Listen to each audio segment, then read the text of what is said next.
बिस्मिल्लाहिर्रहमानिर्रहीम। अस्सलाम वालेकुम। उम्मीद है आप सब ठीक होंगे। आज मैं आपके साथ पोटैटो स्नैक्स की बिल्कुल ही डिफरेंट और बहुत ही मज़ेदार सी रेसिपी शेयर करूंगी, एक बहुत ही ज़बरदस्त सॉस के साथ, जो कि इतने ही मज़ेदार ज़बरदस्त लगते हैं कि अगर आपने एक दफ़ा बनाए तो आपका इसे बार बार बनाने को दिल करेगा। चलें जी, अपनी मज़ेदार सी रेसिपी को स्टार्ट करते हैं। सबसे पहले जनाब हमने लिए हैं 2 पोटैटोज़ लिए हैं मैंने। इनको मैंने अच्छी तरह से बॉईल कर लिया था। बॉईल करके हमने इन्हें अच्छी तरह से कर लेना है मैश।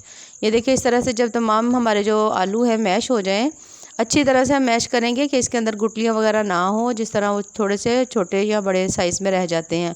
उसके बाद हमने लेना है एक बाउल, उसके ऊपर हमने एक छन्नी रखेंगे। उसके अंदर हमने ये जो आलू अपने मैश करके रखे हुए थे, इसको इसके अंदर हमने डालना है। साथ साथ हम इसके दबाते जाएंगे और ये देखें, नीचे की साइड में बारीक जो है आलूओं का जो पेस्ट बन के वो हमारे सामने आ जाएगा। इस तरह से हमने अच्छी तरह से दबाकर तो जो तमाम इसका पेस्ट है, जो बारीक से आलू हो जाएंगे, बिल्कुल पाउडर सी फॉर्म में हो जाएंगे। इस तरह से हमने ये सारा जो है इकट्ठा कर लेना है। अब हमने इसमें थोड़ा सा नमक डालना है, आप अपने टेस्ट के हिसाब से डाल लें। थोड़ा सा हमने धनिया डालना है, धनिया के भी हमने सिर्फ पत्ते डालने हैं। उसके बाद हमने हाफ़ कप इसके अंदर डाल देना है कॉर्न स्टार्च। अच्छा जी, इन तमाम चीज़ों को हमने अच्छी तरह से कर लेना है मिक्स। ये देखिए इस तरह से। अब अपने हाथ पर हम हल्का सा ऑयल लगाएंगे और हम इसका छोटा सा पेड़ा लेकर इसको हल्का सा प्रेस करेंगे, और कोई बॉटल हो या कोई ढक्कन वगैरह हो आपके पास, तो आप उसके साथ इसका इस तरह से डिज़ाइन बना लें। आप इसका चेंज भी कर सकते हैं, जो जैसे आपका दिल करे, कोई हार्ट शेप हो, सर्कल शेप हो, तो आप वो भी बना सकते हैं। इसी मेथड को फॉलो करते हुए हमने तमाम जो अपने स्नैक्स हैं वो रेडी कर लेने हैं। ये देखिए माशाल्लाह कितने ही ज़बरदस्त लग रहे हैं, बहुत ही ज़्यादा लुक वाइज अच्छे लग रहे हैं। हल्का सा ऑयल को हमने गर्म करना है, ज़्यादा गर्म बिल्कुल नहीं करना, और अपने स्नैक्स जो हैं वो हमने फ्राई करने शुरू कर देने हैं।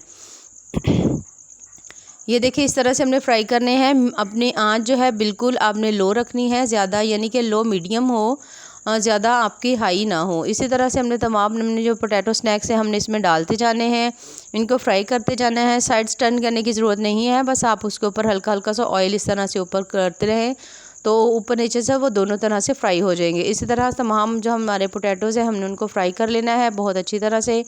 हल्का सा बस कलर चेंज करेंगे, ज़्यादा भी नहीं करेंगे। उनको निकाल लेंगे। अब एक पैन में मैंने तकरीबन 1 चम्मच मैंने लिया है ऑयल, उसमें थोड़ा सा मैंने 2 जवे अदरक लहसुन के उसके बाद इसके अंदर मैंने 1 चम्मच जो है मैंने इसके अंदर गरम मसाला पाउडर जो है वो इसमें शामिल कर देंगे। हाफ़ कप इसके अंदर मैं शामिल कर रही हूँ केचप का, और 2 चम्मच इसके अंदर हम डालेंगे सोया सॉस। इसको इन तमाम चीज़ों को हमने अच्छी तरह से मिक्स कर लेना है, और इसमें 1 चम्मच इसमें मैंने डालना है सिरका। ये ऑप्शनल है, आप डालना चाहें तो डाल लें, वरना आप स्किप भी कर सकते हैं। इसकी जगह आप चाहें तो नींबू भी डाल सकते हैं। बिल्कुल हल्की आंच के ऊपर हमने इन तमाम चीज़ों को कुक करना है। उसके बाद ये अपने जो तमाम हमने पोटैटो स्नैक्स बनाए हुए थे, इनको हमने इसमें डाल देना है, और इनको अच्छी तरह से हमने इसमें 1 से 2 मिनट के लिए सिर्फ हल्की आंच पर हमने इनको कुक करना है। साइड्स को टर्न करते जाएं। ये देखिए माशाल्लाह कितने ही ज़बरदस्त से हमारे स्नैक्स रेडी हो गए हैं। रेसिपीज़ पसंद आए तो हमारे चैनल को ज़रूर लाइक करें, सब्सक्राइब करें। अल्लाह हाफिज़।